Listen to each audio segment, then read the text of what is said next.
ভাবিকে নিয়ে এই জায়গাটা ঘুরে দেখো, কিচ্ছু নেই।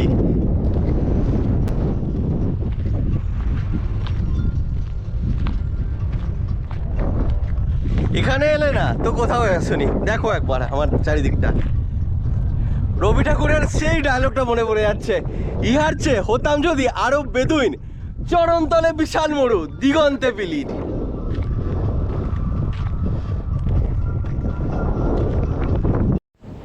তোমরা হয়তো ভাবছো এই বিশাল মরুভূমির মাঝখানে একাকী পৌঁছে গেলাম কি করে।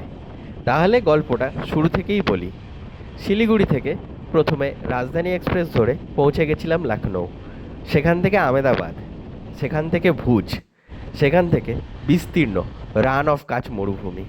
এই গল্পে তোমরা দেখতে পাবে শিলিগুড়ি থেকে লখনৌ যাওয়ার রাজধানী এক্সপ্রেসের গল্পটা। তারপর তো আমরা এখন আছি রাজধানী এক্সপ্রেসের ফার্স্ট এসিতে, দ্য মোস্ট প্রিমিয়াম জার্নি। আর এটা এখন দেখছো নিউ জলপাইগুড়ি রেলওয়ে স্টেশন। ছোটা ডোগেশ ভাই, बढ़िया चल रहा है साफ सफाई, এখানেও চলছে সাফ সাফাই। আমাদের 20503 ডিব্রুগড় নিউ দিল্লি রাজধানী এক্সপ্রেসের সিগন্যাল হয়ে গেছে, মানে ট্রেন আর 2 মিনিটের মধ্যেই ছাড়বে। আর আমাকে এখানে আমার জুনিয়র ডক্টর ছাড়তে এসেছিল। वो अंकल भी हाई कर रहे हैं। Hello Tata Tata junior doctor, Tata Dogesh भाई। আমাদের ডিব্রুগড় নিউ দিল্লি রাজধানী এক্সপ্রেস ছেড়ে দিল নিউ জলপাইগুড়ি রেলওয়ে স্টেশন থেকে।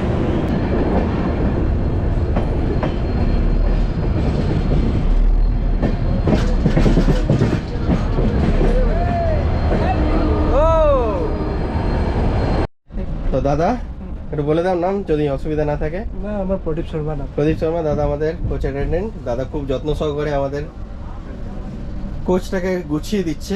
এইটা হচ্ছে আমাদের কোচ, এখানে আরেকজন কো প্যাসেঞ্জার আছে। ये एक और एक भैया है, क्या नाम है? বিকাশ। विकास भैया, विकास और नीलाकाश। এখানে একটা জলের বোতল দিয়ে দিচ্ছে, এখানে চাদর দিয়ে দিচ্ছে, এখানে ইয়ে আছে। ফার্স্ট এসিতে অনেক ট্রাভেল করেছি জানো তো, লেটস সি কি হয়। একটু পরে লাঞ্চ আসবে, সেটাও দেখাবো। আর মোটামুটি স্টাফরা ভালো আর কি, তো ভালো ফিডব্যাকই যাবে ওপরে। সময় হয়ে গেছে সবার প্রিয় বাথরুম রিভিউ করার। বাথরুম রিভিউতে আমি যেটা বলবো যে হালকা ডিসঅ্যাপয়েন্টিং, কেননা আয়নাটা একটু ছোপ ছোপ আছে আর নিচে অতটা ক্লিন না, আর একটু হালকা গন্ধ আসছে। বাট আমি 10-এ এটাকে 6 চলে এসছে আমাদের লাঞ্চ। এটা হচ্ছে ভেজ লাঞ্চ, ভাত, ডাল, সবজি আর পনির, দই, আচার আর পরোটা। তো অ্যাভারেজ লাঞ্চ। আর একটু এক্সপেক্ট করেছিলাম রাজধানী ফার্স্ট ক্লাসে, বাট দেখা যাক কি হয়। আমাদের ট্রেন এখন সুধানি ক্রস করলো। আর তো এই আলোটা দেখো, মানে একটা রুমে একটা অদ্ভুত একটা মায়াবী আলোর সৃষ্টি হয়েছে।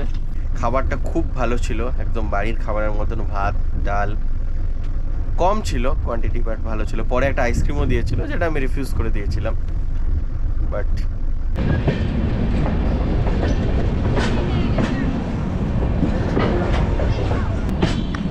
ঘড়িতে বাজছে 3:15 আর নির্ধারিত সময়ের থেকে মোটামুটি 5 থেকে 6 মিনিট বিলম্বে আমরা পৌঁছাচ্ছি নর্থ ইস্ট ফ্রন্টিয়ার জোনের একটা division railway station, Katihar junction.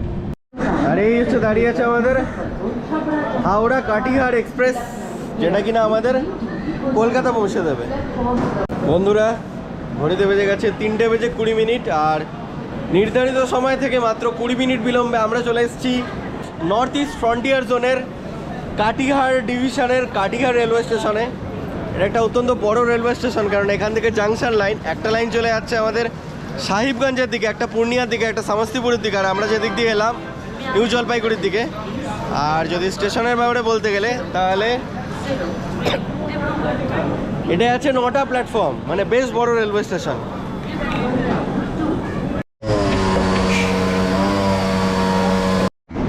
আর কাটিহার শহরের ব্যাপারে বলতে গেলে এটা অবস্থিত হচ্ছে কারিকোসি রিভার, ইস্টার্ন বিহারের এটা একটা ডিস্ট্রিক্ট হেডকোয়ার্টার। এবং কাটিহারে আছে হচ্ছে কাটিহার মেডিকেল কলেজ, একটা প্রাইভেট কলেজ। চলে এসছে আমাদের সান্ধ্য প্রাতরাস বা সান্ধ্য স্ন্যাক্স। এখানে দিয়েছে ফার্স্ট এসির রাজধানীতে কি কি দিচ্ছে, একটা স্যান্ডউইচ দিয়েছে, ভেজ স্যান্ডউইচ, যেহেতু ভেজ অপ্ট করেছিলাম, একটা পিনাট চিক্কি, একটা বাদাম, একটা সিঙ্গাড়া যেটা আমি খাবো না, আর এখানে টি kit. For your kind attention, as per policies, one water bottle at boarding and second bottle after 20 hours.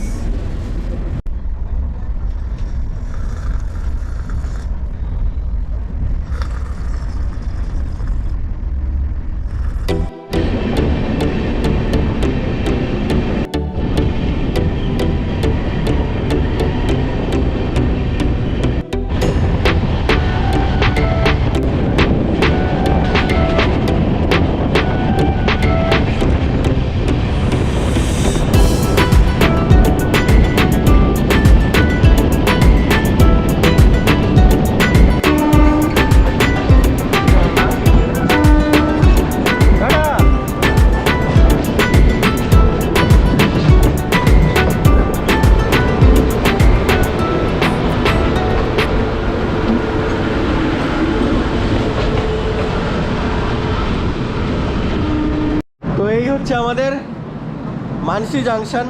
একটা মজার ব্যাপার হয়েছে, 1 2 4 2 3 আরেকটা রাজধানী আছে যেটার কিনা এখানে স্টপেজ আছে, বাট সবাই ভাবছে যে এই রাজধানীটাই, তো অনেকে ভুল করে এটায় চড়ে যেতে চাইছিল। আর এইটা হচ্ছে ছোট্ট একটা সুন্দর মানসি রেলওয়ে স্টেশন। এখানে 1 নম্বর প্ল্যাটফর্মে একটা আমুলের ছোট্ট একটা দোকান আছে, একটা হাই করে দাও। আর এই ছোট্ট স্টেশন, এইদিকে হচ্ছে 1 নম্বর। মানসির ব্যাপারে বলতে গেলে এটা 3টে প্ল্যাটফর্ম আছে এবং এটা পড়ছে ইস্ট সেন্ট্রাল জোনে সোনপুর ডিভিশন। আর সিগন্যাল হয়ে গেছে। আমাদের স্যুপও দিয়ে দিয়েছে, বাটার আর চপস্টিক। আচ্ছা, আমার খেয়াল ছিল না, আমি কফি অর্ডার করলাম আমার আর ওপরের দিল্লির দাদার জন্য, বাট এখানে টমেটো স্যুপও দিয়ে দিয়েছে যেটা ক্যাটারিংয়ের সাথে আছে। এই হচ্ছে টমেটো স্যুপ। এখানেও রণবীর সিং মানে ধুরন্ধর সব জায়গাতে আছে। ঘড়িতে বেজে গেছে সন্ধ্যে 7টা বেজে 2 মিনিট, আর ঠিক 27 মিনিট বিলম্বে আমাদের ট্রেন পৌঁছাচ্ছে ইস্ট সেন্ট্রাল জোনের সামাস্তিপুর ডিভিশনের সামাস্তিপুর জাংশনে। সিনটা নিয়ে নি, ছবিটা এটা। আমরা পৌঁছে গেছি সামাস্তিপুর ডিভিশনের সামাস্তিপুর জংশনে, যেটা কিনা ইস্ট সেন্ট্রাল জোনে অবস্থিত। একটু বাইরে যাই, আওয়াজ আসছে। আর সামাস্তিপুর হচ্ছে একটা ডিস্ট্রিক্ট হেডকোয়ার্টার, ডিস্ট্রিক্ট এবং একটা ডিভিশন।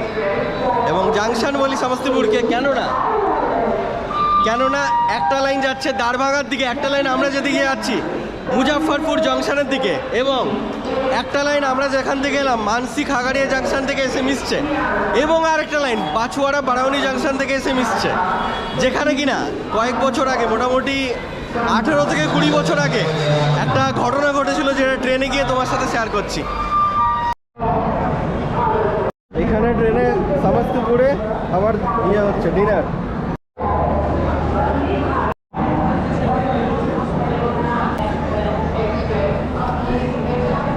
টাটা সামাস্তিপুর, আবার কোনোদিন দেখা হবে নতুন কোনো মেমোরিজের সাথে।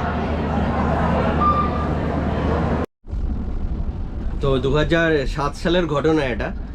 আমরা আমি তখন ক্লাস 7 বা 8-এ পড়তাম। মা, বাবা এবং কিছু বিশ্বভারতীর অফিসার এবং বিশ্বভারতীর 70 জন স্টুডেন্ট সাথে তখন একটা এক্সকারশন ছিল, এক্সকারশন বা একটা কি বলে ফিল্ড ভিজিট যেটা বলতে পারো। বিশ্বভারতী থেকে আমরা যাচ্ছিলাম নাইনিতাল। এবার গেছি লড়ঝড়ে বাঘ এক্সপ্রেসে। বাঘ এক্সপ্রেস মানে জানো গরুর গাড়ি, তো নামটাই বাঘ কিন্তু যায় গরুর গাড়ির মতো। এবার সমস্যাটা হচ্ছে বাছুয়াড়া জংশনে। বাছুয়াড়া জংশন যেখান থেকে বললাম একটা লাইন এসে মিশছে, বাছুয়াড়া জংশনে কিছু আনরুলি বা কিছু মস্তান টাইপের দাদা, মানে তখন আমার বড়ই ছিল মোটামুটি, আমি এখন যেরকম বয়স ছিল ওরকম কিছু দাদা আমাদের সিটে বসে গেছিলো এবং খুব ধমকাচ্ছিল যে এরকম না বসতে দিতে হবে, সিটে খালি আছে, সিট খালি ছিল না তাও বসে যাচ্ছিলো, খুব ঝামেলা হচ্ছিলো এইরকম। তারপর বলেছিল দাঁড়ান, মানে এরকমভাবে থ্রেড ফেড দিয়েছিল আমাদের গ্রুপটাকে যে দাঁড়ান, সামাস্তিপুরে আসুক দেখে নেবো। তো সেই জন্য সমস্তিপুরের সাথে একটা লাভ হেড সম্পর্ক আছে, খারাপ কিছু না। সমস্তিপুরের মানুষজনের সাথে আজকে পরিচয় হলো স্টেশনে। Absolutely I love the environment, the vibe. But সেদিনের ঘটনাটা এখনও মনে থেকে যাচ্ছে। যাই হোক, তো তোমরা যারা এরকম মানে ট্রেনে এরকমভাবে করো না মস্তানি বা এরকম দাদাগিরি করো না, এটাই একটা রিকোয়েস্ট থাকবে। কেননা সব প্যাসেঞ্জারদেরই অসুবিধা হবে। হাজার আমরা সবাই যাচ্ছি আমাদের গন্তব্যে, তো তোমরাও নিয়ম মেনে ট্রাভেল করো। অনেক সময় ট্রাভেল হয় না নিয়ম মেনে করা, টিকিট থাকে না, তখন আলাদা করে রিকোয়েস্ট করে বা কোনোভাবে একটা করো। আনরুলি বিহেভ করো না কো প্যাসেঞ্জারদের সাথে। এটাই হচ্ছে সমস্তিপুর রেলওয়ে জাংশন রেলওয়ে স্টেশনের টক অফ দ্য ডে বা মোটিভেশন অফ দ্য ডে। এবার তোমাদের আমি বলে রাখি এটার ফেয়ার কীরকম পড়লো। আমার ফার্স্ট এসি, তো ফার্স্ট এসিতে ইনক্লুডিং ফুড 4,619 টাকা পড়েছে। যদি ফুড মোটামুটি 630 নিয়েছে, তো ফুডে অনেকটা যাচ্ছে, ফুডে অনেকটা বেঁচে যেতে পারে যদি তোমরা ফুড না নাও। যদি এটা ফুড নিয়ে তোমাদের হয় থার্ড এসিতে হয় 3,700 থেকে 3,800, আর যদি এটা যদি তোমাদের সেকেন্ড এসিতে হয় 3,700 থেকে 3,800, আর যদি তোমাদের থার্ড এসিতে হয় নিউ জলপাইগুড়ি থেকে লখনৌ, তাহলে সেটা হবে 2,700 থেকে 2,800। এগুলো সবই আমি ইনক্লুডেড ফুড বললাম, আর ফুড থেকে ফুডটা মাইনাস করে দিও 500 করে সেকেন্ড আর থার্ড এসিতে।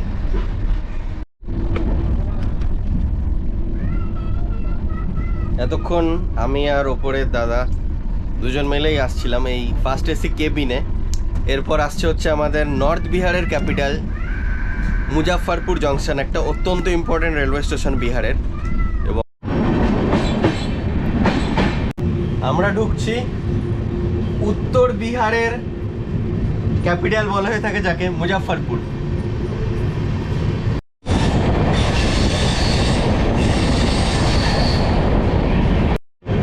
তবে এখানে কিন্তু সমস্তিপুরের থেকে বেশি ঠান্ডা এই মুজাফফরপুরে।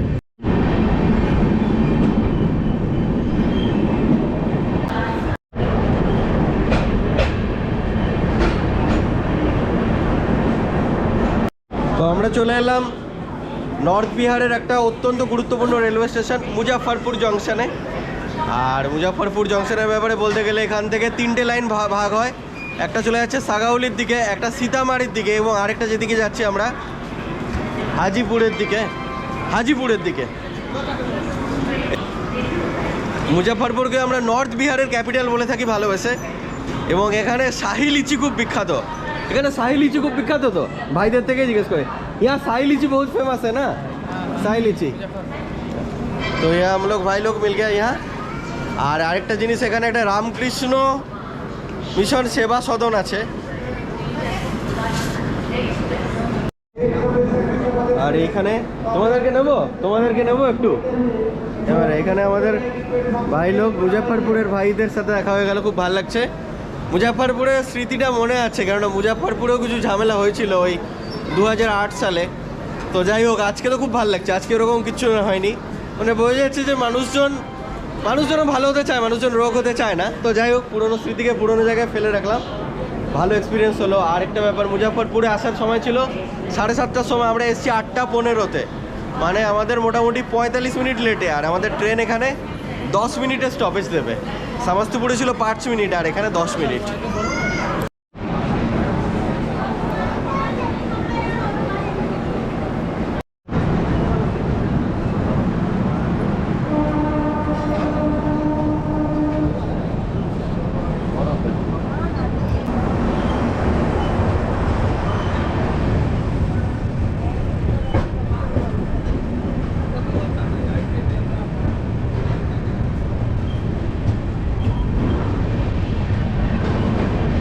টাটা মুজাফফরপুর।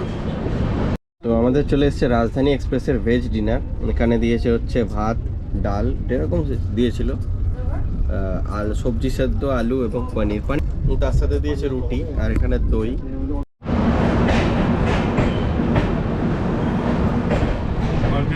তো আমরা এসে পড়লাম হাজিপুরে, যেটা কিনা গঙ্গা নদীর এপারে হাজিপুর আর গঙ্গা নদীর ওপারে পাটনা। আমরা এসে পড়লাম হাজিপুরে, যেটা কিনা গঙ্গা নদীর এপারের আর ওপারের শহর, পাটনার এপারের ওপারের শহর। আর হাজিপুরের ব্যাপারে বলতে গেলে এটাই বিখ্যাত, এটা কলার জন্য খুব বিখ্যাত। মানে এখানে এলে তোমরা কলা পেতে পারো, আমি তো দেখতে পাচ্ছি না, তো এখানে কেউ গলা বেচছে। আর যাই হোক, আর তাছাড়া হাজিপুরের সাথে পাটনা 10 কিলোমিটার দূরে, এবং পাটনার সাথে হাজিপুরের গঙ্গা নদীটাই একমাত্র ডিভাইডার যেটাকে সংযোগ করেছে। ওয়ান অফ দ্য লংগেস্ট, ভারতের অন্যতম দীর্ঘতম সেতু, 5.75 কিলোমিটার, মহাত্মা গান্ধী সেতু। আর হাজিপুর হচ্ছে আমাদের ইস্ট সেন্ট্রাল জোনের সোনপুর ডিভিশন, সোনপুরের পরের স্টেশনটাই, বাট এটা সোনপুরের স্টপেজ নেই, বাট সোনপুর একটা ডিভিশন। আর হাজিপুরে বিখ্যাত হচ্ছে রামচৌড়া মন্দির বিখ্যাত, এখানে বিখ্যাত হচ্ছে বটেশ্বরনাথ মন্দির বিখ্যাত, পাতালেশ্বর মন্দির বিখ্যাত, আর হচ্ছে রামচূড়া মন্দির বিখ্যাত। আর এখানে প্রত্যেক কার্তিক পূর্ণিমার সময়, প্রথম কার্তিক পূর্ণিমায় ক্যাটেল ফেয়ার হয়, মানে পশু পাখিদের নিয়ে এখানে একটা মেলা হয়। এবং হাজিপুরে এক সময় খুব গরু, মানে এখানে একটা গরুদের মানে কি বলবো, গরুদেরকে নিয়ে কিছু একটা ইভেন্ট হতো, সেটারই কন্টিনিউ হচ্ছে এখন কার্তিক পূর্ণিমায়, প্রথম কার্তিক পূর্ণিমায় ক্যাটেল ফেয়ারটা। তো এটাই হচ্ছে হাজিপুরের ব্যাপারে। এরপরে আমাদের স্টপেজ আসবে ছাপড়া জাংশন।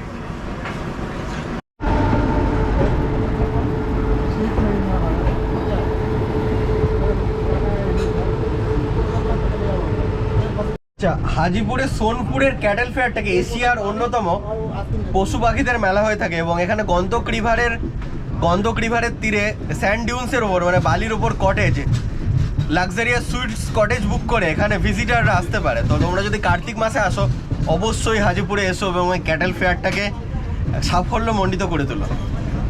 হচ্ছে খুব সুন্দর রেলওয়ে স্টাফরা আছে। এই দাদা কি নাম? হ্যালো সাক্ষী। দাদা সাক্ষী আর বিকাশ নাম বলবো, ঠিক আছে? এই দুজন আছে। তো এখানে আরেকজন দাদা আছে। তো এনারাকে তোমরা রাজধানী এক্সপ্রেসে পেয়ে যাবে। যারা আমার কথা শুনে আসছো, পরিচয় করে অবশ্যই, খুব ভালো ব্যবহার।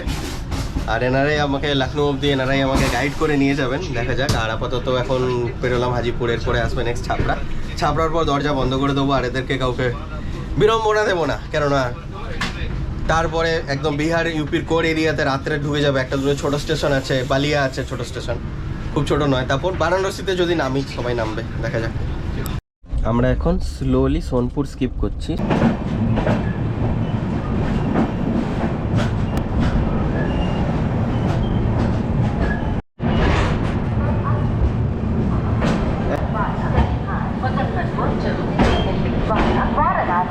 Lucknow has arrived on platform number 1.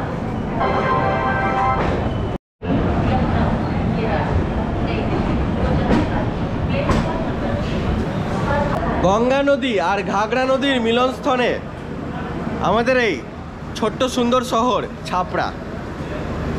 এই ছাপড়া হচ্ছে সরন জেলা সদর, এবং আমরা ছাপড়াতে এসেছি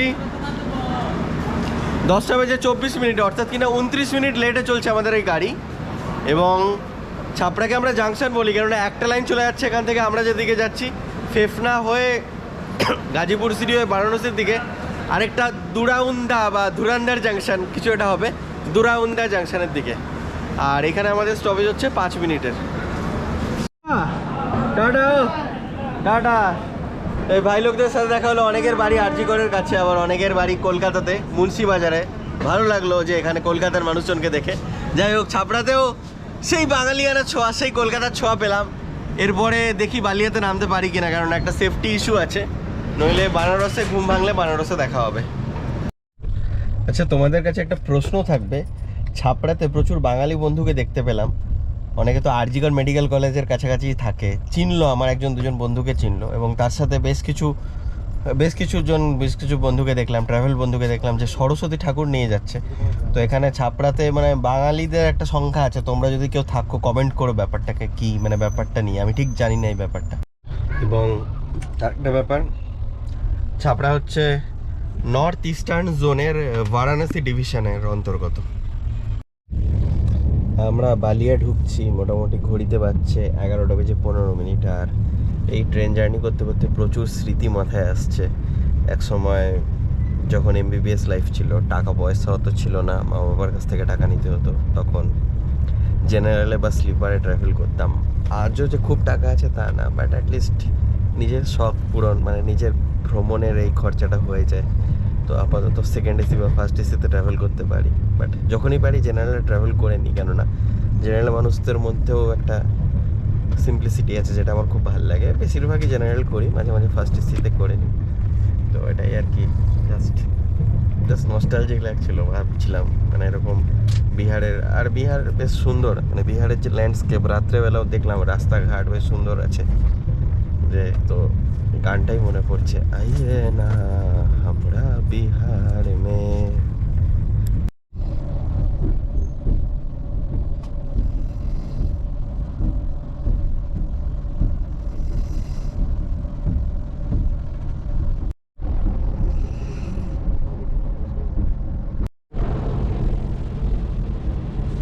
তো আমরা পৌঁছে গেলাম বালিয়াতে। এখানে দাঁড়িয়ে কথা বলছি কেননা এখন সবাই কোচ অ্যাটেন্ডেন্ট দাদারা ঘুমিয়ে গেছে, এবং আমাদের যে কুপের কেবিনের ভিতরে ওনারাও তিনজন ঘুমিয়ে গেছে, আর একজন গার্লফ্রেন্ডের সাথে মনে হয় কথা বলছে দাদা, দিল্লির দাদা। তো যাই হোক, বালিয়ার ব্যাপারে বলতে গেলে বালিয়া একটা জেলা এবং এটার জেলা সদর, এবং তাছাড়া বালিয়াতে বিখ্যাত হচ্ছে জয়প্রকাশ নারায়ণ বার্ড স্যাংচুয়ারি এবং দাদ্রি মেলা, যেটা কিনা এশিয়ার দ্বিতীয় বৃহত্তম পশু মেলা। কার্তিক পূর্ণিমার সময় দাদ্রি মেলা হয়। তো তোমাদেরকে বললাম সোনপুরে হচ্ছে এশিয়ার বৃহত্তম পশু মেলা, আর এই বালিয়াতে হচ্ছে এশিয়ার দ্বিতীয় বৃহত্তম পশু মেলা। তো যদি এখানে আসো এই জায়গাগুলো অবশ্যই ভিজিট করো। আর বালিয়া হচ্ছে নর্থ ইস্টার্ন জোনের ভারাণসী ডিভিশনে।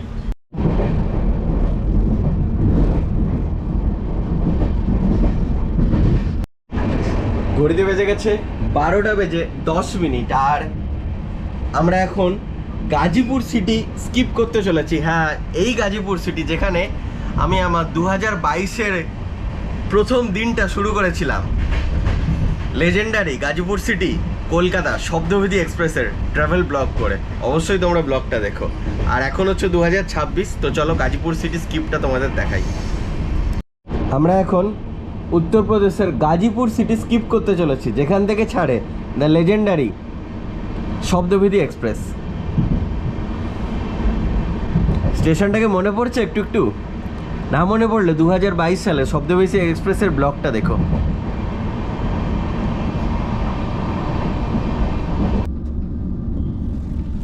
ভ্রমণের একটা বৈশিষ্ট্য হলো, সেটা যতই ভালো সেটা কিন্তু এক সময় শেষ হবে। আপাতত রাজধানী এক্সপ্রেসের ভ্রমণের গল্পটা এখানেই আমি শেষ করছি। আর 2 কিলোমিটারের মধ্যে আমার স্টেশন লখনৌ চারবাগ আসছে। এরপরেও জার্নি অনেকটা বাকি আছে, হয়তো জার্নির আমার 1/4 হলো। তো এরপরে লখনৌ এয়ারপোর্টে ফ্লাইটে দেখা হচ্ছে, দেখা যাক কোথায় যাওয়া হয়। আমরা নামছি লখনৌ চারবাগে, যেটা কিনা নর্দার্ন রেলওয়েজের লখনৌ চারবাগ ডিভিশনের অন্তর্গত। আর একটা ব্যাপার, মজার ব্যাপার, এখানে এখন 9 ডিগ্রি টেম্পারেচার, মানে বিশাল ঠান্ডা। বিহারে 17, 16, 17 এরকম ছিল, এখানে 9।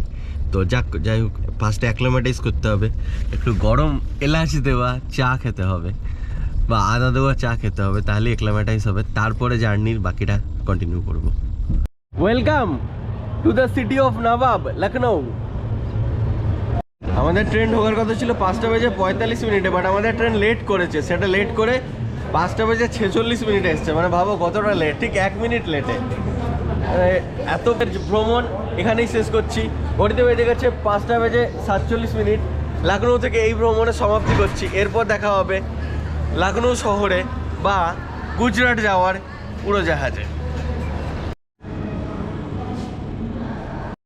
সো এটা হচ্ছে লখনৌ চারবাগ রেলওয়ে স্টেশনের সেন্ধা ক্যান্টিন। ঠিক 2 বছর আগে, 2 বছর 1 মাস আগে যখন লখনৌতে সেমিনারে এসেছিলাম, এই ক্যান্টিনেই ইভিনিং স্ন্যাক্স খেয়ে লখনৌ বারাণসী শাটল এক্সপ্রেস ধরেছিলাম। আর আজকে সকালে ভোর 6টার সময় চলে এসছে এখানে, মানে একটা ডেজাভু ফিলিং হচ্ছে, যাই হচ্ছে সেটাই রিপিট হচ্ছে আর কি।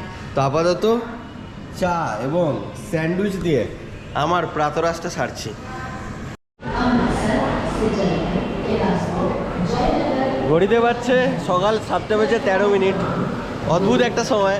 আর আমার সামনে 1 নম্বর প্ল্যাটফর্মে দাঁড়িয়ে আছে দ্য লেজেন্ডারি বাগ এক্সপ্রেস, এইখানে হাওড়া টু কাঠগোদাম।